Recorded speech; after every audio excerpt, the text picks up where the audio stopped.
You said the wrong four words to a police officer, and now you are under arrest. Not because you broke any law, not because you did anything wrong, but because you did not know what you were legally allowed to say and what you were not. This happens every single day across the United States. And the terrifying part, it could happen to you, your spouse, your child, or anyone you love. The next time a police officer walks up to your window and says, "Can I ask you a few questions?" Here is what most people in America do not realize. You have constitutional rights during every single police encounter. These rights are not just written in textbooks. They are real, they are powerful, and they are yours right now, today. But those rights only protect you if you know how to use them. According to the American Civil Liberties Union, millions of Americans are stopped by police every single year. Many of them, without knowing it, say things, do things, or give up rights that end up being used against them in court. The problem is not that people are criminals.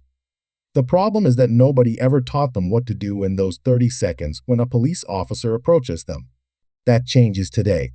In this video, we are going to walk through exactly what your rights are, the exact words you should say, the exact words you should never say, and a real-life scenario that shows you what goes wrong and how to handle it correctly. Let us start with the foundation. The Fourth Amendment to the United States Constitution protects every person in this country, citizen or not, from unreasonable searches and seizures. It means the government, including police, cannot just search you, your car, or your home without a legal reason. The Fifth Amendment gives you the right to remain silent. You cannot be forced to say anything that might incriminate yourself. This is not just a line from television. This is a real constitutional right that applies the moment a police officer starts questioning you. And the Sixth Amendment gives you the right to an attorney. If you are arrested or under serious questioning, you have the right to have a lawyer present. These three amendments are your legal armor. But here is the critical part most people miss. You have to actually invoke these rights. Silence alone is not enough in all situations. You must clearly state your rights for them to fully protect you. Now, let us break down what actually happens during a police stop. There are two types of police stops you need to understand. The first is called a Terry stop, or investigative detention. This comes from the 1968 Supreme Court case Terry versus Ohio. It means a police officer can briefly stop and question you if they have what is called reasonable suspicion, meaning a specific, articulable reason to believe you may be involved in criminal activity. They cannot stop you just because of how you look or because they feel like it. There must be a real reason. The practical meaning for you being stopped does not mean you are under arrest. You are being temporarily detained, and you have rights. The second is a full arrest. This requires something much stronger, probable cause. Probable cause means the officer has a solid reason, backed by facts, to believe you committed a crime. The practical meaning for you, if you are not being arrested, you may have the right to leave. But never just walk away. Ask first. Use the exact words we will give you in a moment. Now, here is something very important. When a police officer pulls you over in a vehicle, you are required by law in every U.S. state to provide three things: your driver's license, your vehicle registration, and your proof of insurance. That is it. That is all you are legally required to hand over during a traffic stop. You are not required to answer questions about where you are going, where you came from, whether you have been drinking, or anything else. Politely and clearly say, "I am exercising my right to remain silent." That is not rude. That is not suspicious. That is your constitutional right, and no officer can legally punish you for using it. Now, a critical point about consent to search. If an officer asks, "Can I search your car?" that is not a command. That is a request. And the moment they ask, it tells you something important: they do not have the legal right to search without your permission. If they had a warrant or probable cause, they would not need to ask. You can calmly and clearly say, "I do not consent to a search." Say it clearly. Say it once. Do not argue. Do not resist. Do not touch the officer. Just state your refusal and let it be on record. If they search anyway, that is their legal risk, not yours. Your attorney can challenge an unlawful search in court. But if you say, "Sure, go ahead," You have just given up that protection forever. Let me tell you about Marcus. Marcus is a 29-year-old warehouse worker in Atlanta, Georgia. He is driving home from a late shift, just after midnight. He is tired. He is not speeding. He comes to a complete stop at a red light. Flashing lights appear behind him.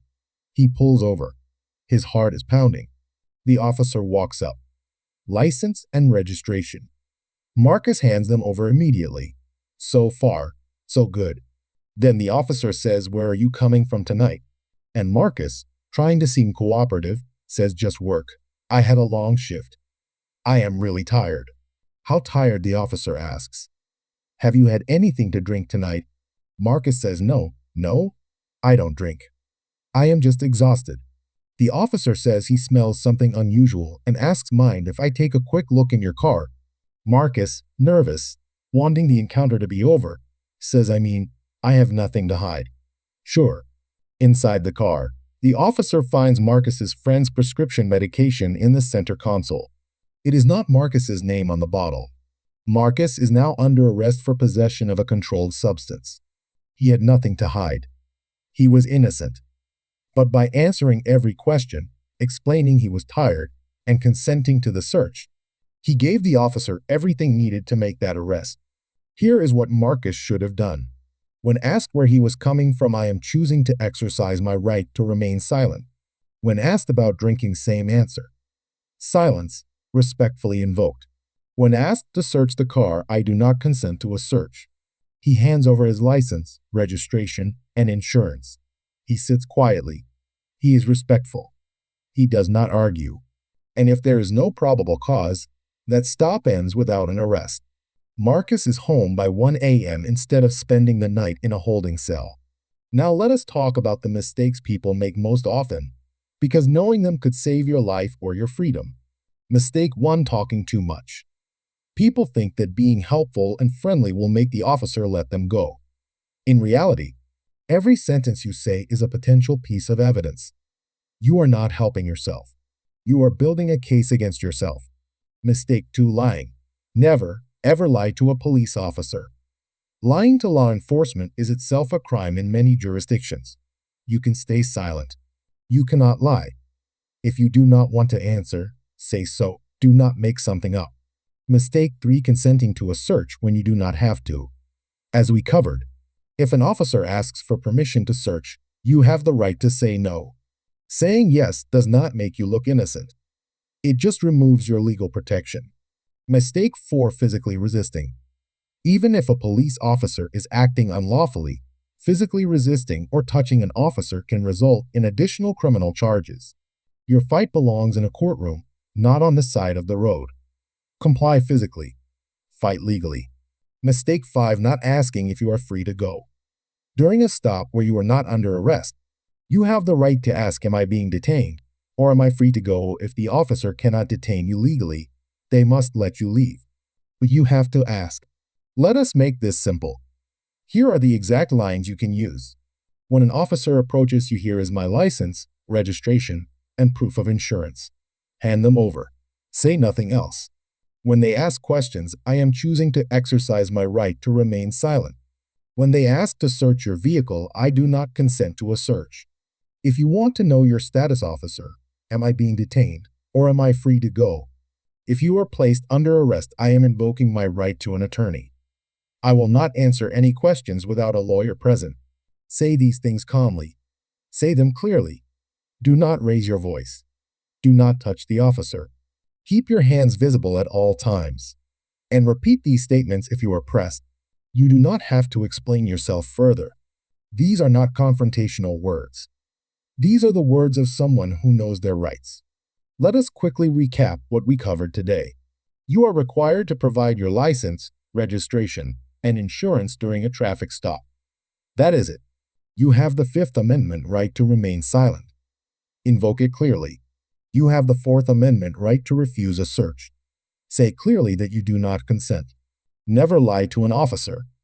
Never physically resist. Always ask if you are free to go before walking away. And if you are arrested, ask for an attorney immediately and say nothing until one is present. These rights exist because the founders of this country understood that power must have limits. Use them.